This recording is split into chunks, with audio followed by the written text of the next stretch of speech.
Welcome to the Counselling Tutor Podcast, the must-listen-to podcast for students of counselling and psychotherapy. Here are your hosts, Rory Lees-Oakes and Ken Kelly. Hello and welcome to episode 42 of the Counselling Tutor Podcast with me, Rory Lees-Oakes. And with me is my fellow traveller in the universe of counselling. See what I did there, Ken? Mr. Ken Kelly. It's great to be here. And I saw your reference there to universe. There's a great book called Life, the Universe and Everything. It's I think the final book in the fourth book in the trilogy. And that was done purposely by a man called Douglas Adams, because a trilogy is obviously supposed to be only 3 books. And the very first one is The Hitchhiker's Guide to the Galaxy.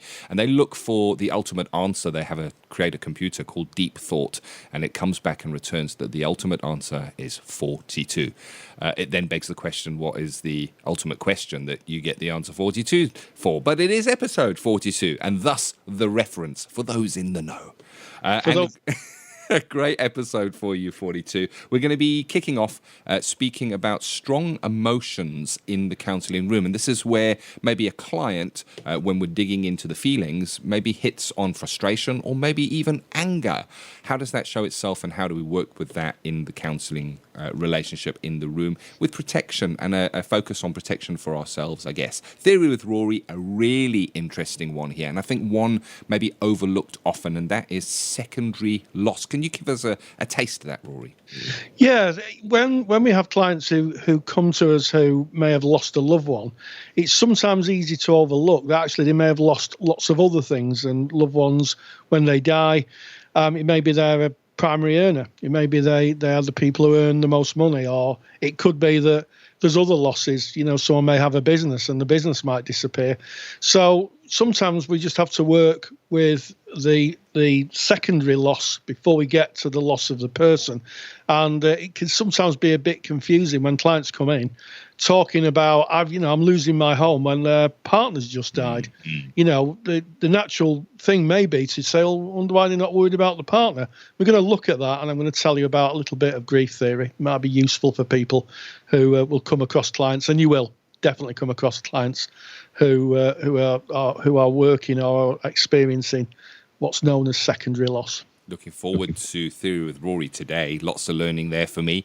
And then we're going to end off with a debate on advice and guidance. And one of the things we learn maybe in the early stages of studying to become a counsellor or a psychotherapist is that a counsellor or a psychotherapist is not there to give advice or guidance. But is there a place within the counselling relationship to give advice? Is there times within the relationship that by holding back advice that we know we're actually doing harm to the client themselves? So we're going to be looking at that as a debatable topic towards the end, but kicking off with those strong emotions that we might see within the counselling room. And this reflects in, I guess, to a Facebook comment that we had, Rory, that was on our Facebook group, which anybody can join by just going onto Facebook and typing in Counselling Tutor. Come and join over 5,000 like-minded individuals from around the world and come and join the discussion there.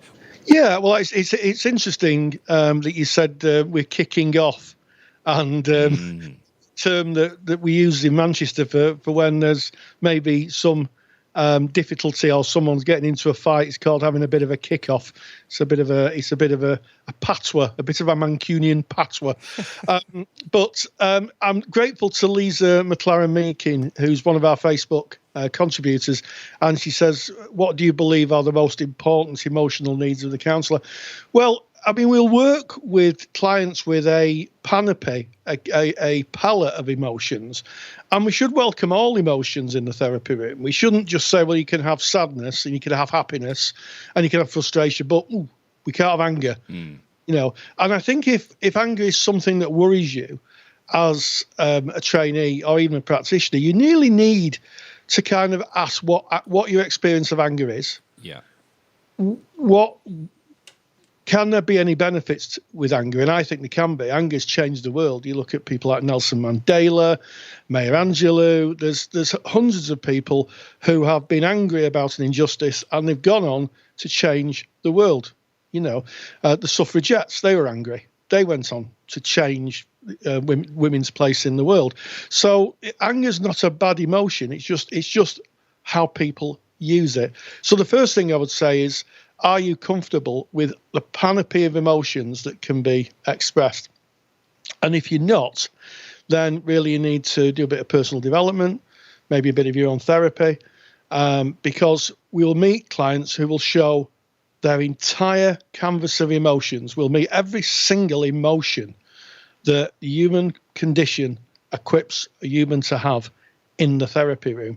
The difficulty is when those emotions become out of control and the client can no longer regulate themselves. So in terms of anger, if you get clients throwing things around or banging tables or getting angry, it's how to contain that. And that can be quite a skill in itself. What do you think? I agree with you. And it's really interesting that as a society, we've kind of almost deemed certain emotions that we all feel as acceptable, like joy and laughter. It's good. We encourage the joy and the laughter, but anger, this is to be hidden away. This is to be locked away. And the interesting thing, I got this from Counselling for Toads, fantastic book. It mentions if you want to look at the range of emotions we have, you don't need to look further than a baby. A baby shows unfiltered emotion. And when a baby is angry or frustrated, boy, do they show you. And when they're happy, they laugh and giggle. They just are who they are. But we can get the message throughout life that anger is not acceptable. And I agree with you that it is, if directed correctly, a very, it is an emotion that we all share. It is a universal truth that we all have that emotion. So why should we hide that away? But there needs to be, I guess, a boundary within the counselling relationship. And you may well have, and I certainly have, had a client who refers, and when you ask them what they're looking to get out of counselling, they may say, I really struggle with anger issues. And I think you're right there, Rory. You need to look at yourself and how are you with confrontation? How are you with anger? What does that bring up in you? What are the messages that life has given you about those? Maybe challenge those. And one of the things I might suggest is that if somebody suggests that they do get angry and that they fly into a rage and they find that they get uncontrollable urges, that you maybe contract with them and ask them and say, well, I wonder if that kind of emotion was to come up in our counselling relationship, how do you feel that would manifest itself? And let them kind of discuss that through and maybe put some boundaries in of, it's okay for you to be angry. I welcome all your emotions here, as long as you don't touch my stuff, throw it around, or me. Yes. Especially the me bit. Don't be throwing me around. I think you'd probably get a hernia if you threw me around because I'm quite a big guy.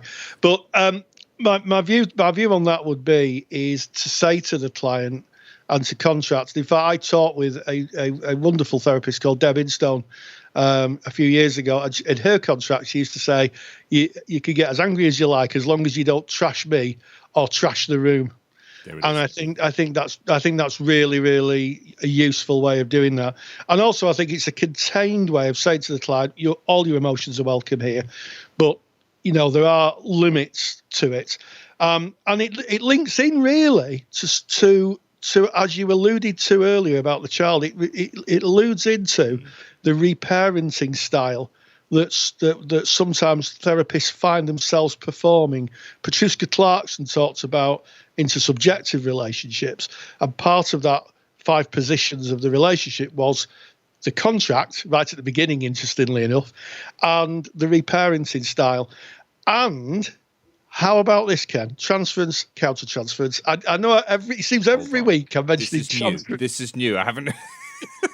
Well, the thing is, if you're getting an angry person in your room, what from your history are you going to draw on as a therapist? Yeah. And if an angry person is somebody in your past who's done you great harm or emotional or physical damage, then that is likely to be replayed out in the therapy room if you have a client who's angry, which is why we say to students, please get your own therapy.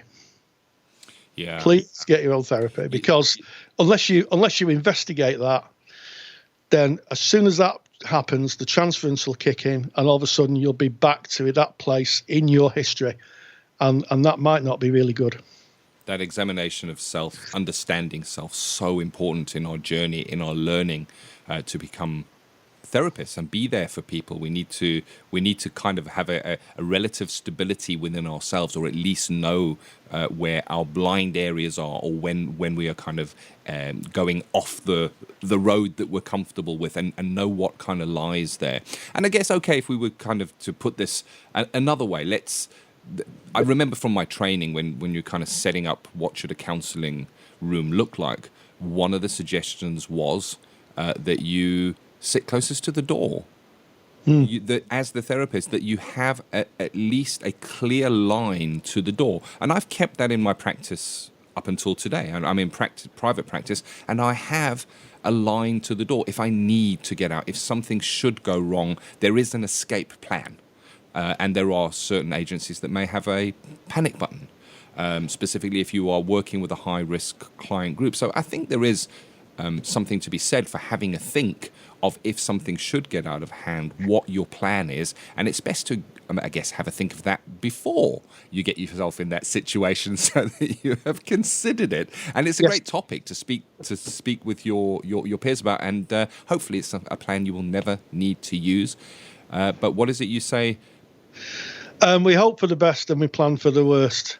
And I have to say, just to put it in perspective, I've been a counsellor for 14 years.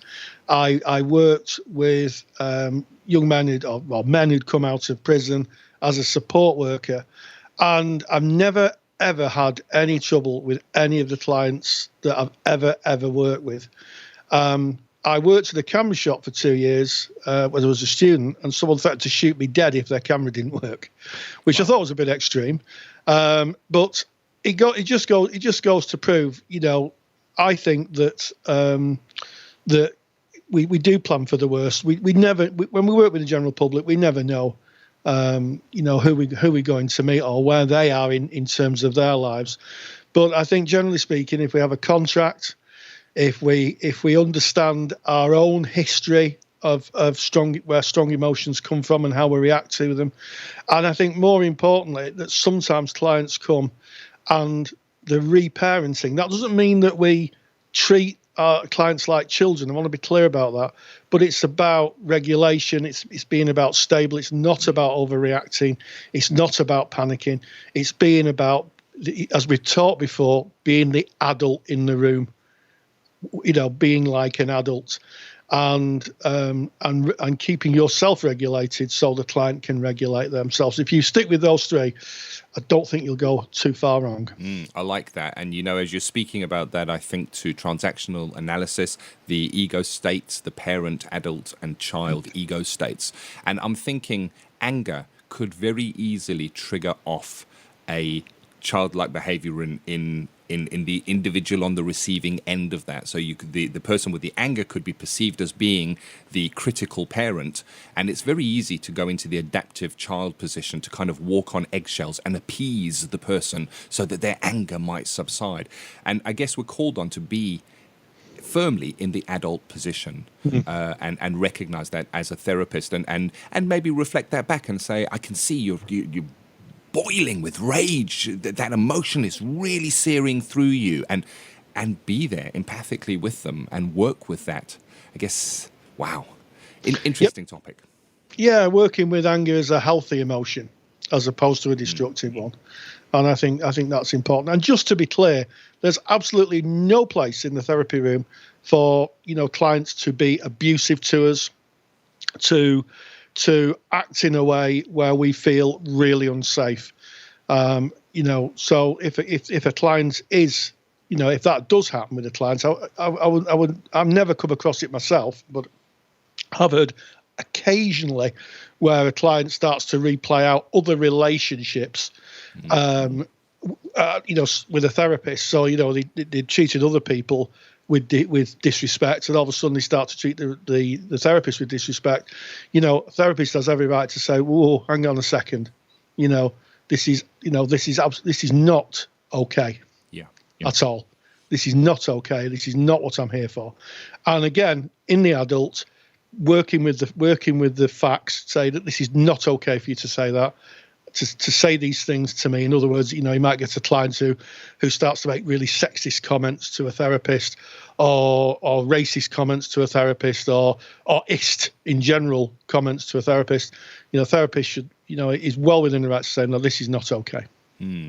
Agreed, 100%. And again, worth maybe having a think about how you might confront that kind of behavior if and when it came up. Would you do it within the heat of the moment when the person was maybe clearly unsettled and angry? May you leave that and pick it up at your next session after taking that to supervision? But yeah, what a topic. Really it is. And I encourage you to really get into that Facebook group and discuss this more, because I think that there's a lot more depth to that. But we do have something to move on to, and it is speaking about secondary loss. And grief is deep, Rory, isn't it? It's a deep topic, and to work effectively as a grief counsellor, you should really go and do training on grief. But you're looking at secondary loss, which is kind of another side of it that fits together, that is there, that maybe is not recognised. Yeah, it is. It's a bit like Maslow's hierarchy of needs, really. The base of Maslow's hierarchy of needs is sort of physiological things, such as being able to breathe, being able to eat, being able to drink, and the next level above that is protection. Safety, somewhere to live. Somewhere you feel safe. And what can happen is, with grief and loss, those two parts of that triangle can just evaporate.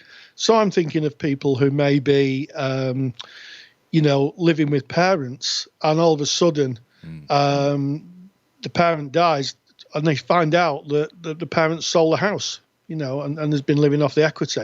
And as a consequence of that, they find themselves homeless. So the trauma of being homeless, having nowhere to live, maybe, depending on people's circumstances, not enough money to buy food, becomes the primary focus of the grief. And that has to be dealt with before you can look at the actual loss of the person. And it could also, and as I'll kind of explain this, it can also skew the view of the deceased person as well. So it can be something that comes up time and time again in the therapy room. Well worth a listen. And I've got a handout as well, Ken. Oh. I've got a handout of the type of things that may be secondary grief or secondary loss. Without any further ado, it's Theory with Rory. Counselling Theory with Rory Lees-Oakes. Before I became a therapist, I was in sales. My final job in sales was selling photograph albums and photograph frames. I travelled the country visiting retailers, helping them build their business up in photograph albums and photograph frames. And part of that was regularly visiting shops and retailers just to see how they were getting on and hopefully, I guess, order some more stock. One customer I called on very regularly. It was a husband and wife operation. They both worked in the business. So it was a surprise when I arrived at this particular customer's premises to find just the wife there. And she was incredibly upset, distraught, angry, the full panoply of emotions. And when she'd finally managed to get herself together, she explained that the week before her husband had died. He died suddenly of a heart attack. And what she was beginning to find out now was that the business wasn't as buoyant as he had led her to believe. There was debts. There was suppliers that hadn't been paid. There was the fact that he had used the house as collateral against the business, and the business was failing. Within a week of her husband dying, she was literally going to find herself homeless. The nice car she was driving was going to have to go back. She wouldn't have a bank account. It was really, really serious. And what I didn't know at the time, but I know now, is that what she was experiencing was something we call secondary loss, where when someone dies, the partner has life-changing events around them that sometimes they can't control and they have to come to terms with before they can look at the first loss. In the terms of my former customer, she was also very angry because she knew that she found out that her husband knew he had a life-limiting illness. He had a difficulty with his heart. And he was told before they were married that he had about 5 years to live, and then his heart would probably just stop. And he didn't tell her when they got married. So she never had the choice of being able to take a view that when she was getting married, it might not be a long relationship. Secondary loss is a very, very common occurrence in bereavement. And some of the losses that the surviving partner can experience can be really subtle and nuanced.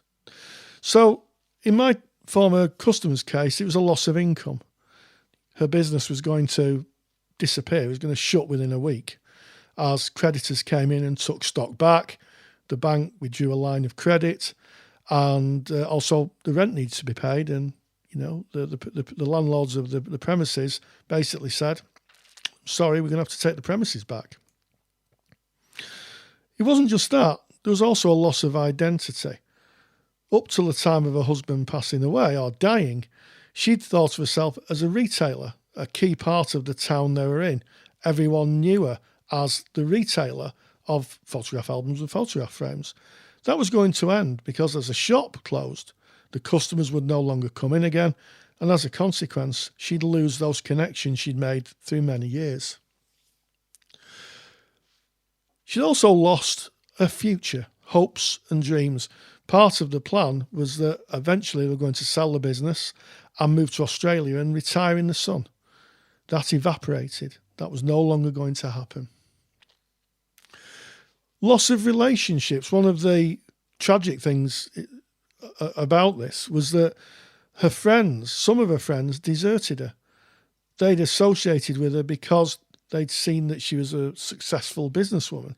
But actually, what happened was, when it turned out that she was going to be in penury, they deserted her because she was no longer the successful businesswoman they perceived her to be. She also lost a lot of her support system as her friends went, because those are the friends she was hoping she could rely on. Maybe someone could help her out financially, maybe someone would literally give her a bed for the night, and some of them just disappeared. She's going to lose her home, her property, and it was affecting her health. She was having sleepless nights, she was having anxiety, and the whole process clearly had taken a physical toll on her. She was a different person to the bubbly and outgoing person that I'd regularly called on throughout the years.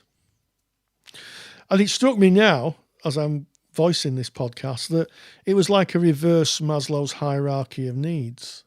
That she'd started off before the bereavement at the level of self-esteem, self-actualization even. And then as the impact of her partner's death became clear, she'd lost friends, she'd lost security, she'd lost her home. She was left right at the bottom of the triangle. And also she was, the only thing she had left really was the fact that she could eat, drink and excrete. Everything else was not a certainty. It wasn't a certainty that she was going to have a roof over her head or security. And it's not unusual for us to see clients presenting very angrily, very confused after a bereavement, trying to work through the wreckage of someone dying. In other words, trying to put their lives back together with maybe only one income. Or in this woman's case, the fact that she'd lost everything because of her husband's kind of dishonesty, if you like. He'd not told her the truth. So sometimes we have, as therapists, to work with the impact of the secondary loss first before we can work with the actual first loss, which is the death. And sometimes it can take quite a bit of work as the client starts to piece together their lives and rebuild their lives. And then once they're in a stable position, where they feel they're in a position, if we think of Maslow's hierarchy of needs, where they've got security and safety, and they can stabilize themselves, then you might get to look at the grief of the loss of the person, the first loss. There are other secondary losses, it's not unusual for people to lose their faith. There's been stories that I've read about inmates of concentration camps, not just in the Second World War, but in the Balkans and through time, who've lost their faith in God. They feel that they've been abandoned by their God.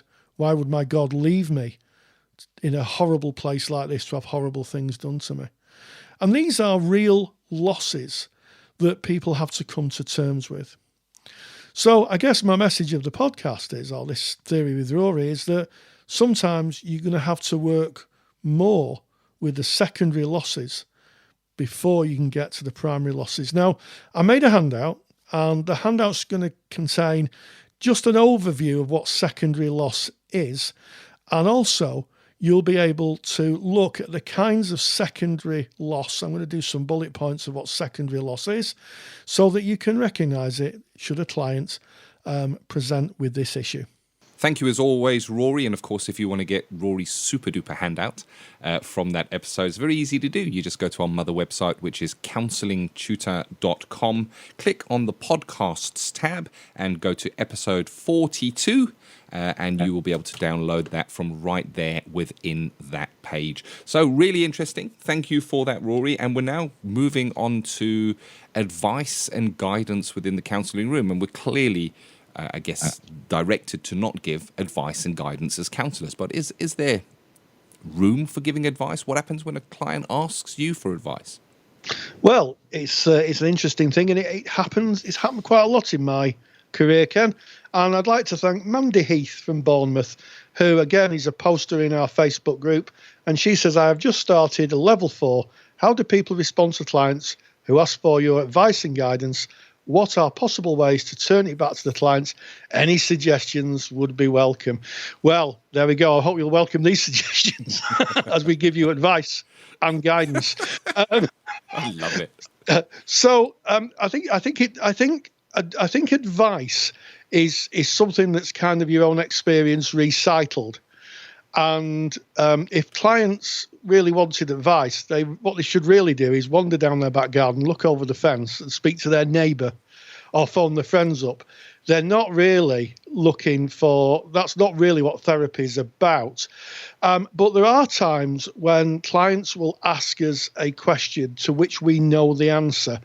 Now, in terms of things like attachment, which I know quite a lot about, clients may very well say to me, do you think that my parenting may have affected the way that I view the world now? Now, that's a really interesting question. And given that what I know, I usually say in cases like this is what I know. And I try not to make it specific. So I don't say, well, because you were brought up this way, you'll probably feel this way. But I do say, well, there are some theories that would say that children brought up in, your circumstances may very well exhibit the feelings that you have, which is a way of giving factual information, normalizing for the client how they feel. And I think that's quite important sometimes. Clients can feel like they're going literally crazy because of a situation they find themselves in, and to find out that actually, someone else in the same circumstances feels the same way means they're not alone. So important, and the times I've said, and I don't know about you in your practice, where I've said to clients who've been abused, it's not your fault. And to see their face as they take away years of blame and they start to lift that blame off the shoulders is incredible. And I think I would be doing a disservice as a therapist if I didn't react in that way. But that's my view. You might find other therapists who think differently. I think it's a very considered view, Rory, and you've used that, as you say, in your practice, and you've seen the results that will have on the clients that choose to come and see you. And I kind of boil it down into, listening to what you just shared there, is you are using psychological education of sharing what you know, sharing the theory, the models that we work within, for the benefit of the client. And I guess for me, guidance and advice is when we find ourselves from the standpoint of what you need to do here is, that is right out. because Yeah. that is us guiding and telling and directing. And I think that there are appropriate and inappropriate advice times when advice is so inappropriate. I guess a client that's coming into us may be struggling with something, and we as the therapist may look at this and go, oh, you know what, all they need to do is accept such and such or do whatever, because we have an understanding of humanity and of people, and we may have seen that presentations similar to this before, but we need to recognize that it is this client's unique journey. They have probably been given advice all of their lives by all the people around them, telling them, you know what you should do this and that and the next thing. And that hasn't got them anywhere, because if it had, they wouldn't have been sat in the chair opposite you in your counselling room. So giving advice like that is ineffective. It's about being with the client while they find their own way, whatever way that may be. But I think appropriate advice might be along the lines of, if the client says something like, I don't know how to face all of this, I don't even have food in my own cupboard, you might give advice for them to connect into social services or a service where they could get some food vouchers. And that would be in service of the client. And I think that's supportive guidance. But it's an interesting topic. Yes, and just as the sun's shining through the studio window, I was taken back with our old friend Transference to my training days on a very, very sunny day where we had this very lesson, and my trainer said to me, she was doing exactly the same lesson. What happens if a client asks for advice? And she quoted two different perspectives from literature. Now, I can't find the literature, sadly, but I do remember what was said. One was a client who asked a therapist, what do you think I should do? What would you do in my position? Yeah. And the therapist responded, anything I wanted. And I thought at the time, that's a bit arrogant. And then I thought to myself, how freeing to hear that it's your choice, your life. And I've used that many times, and it's amazing the response that people have. I can do anything I want. Well, yeah, it's your life. And the other one was someone who disclosed to a counsellor they were drinking 6 bottles of wine a night. And the therapist said, that's a lot. And I remember our training group being up in arms. You know, it was, oh, you can't, that's judgmental. And the person who was training us, who went on, I have to say, to teach at Oxford, said, I just throw that in because she really was the top of her profession.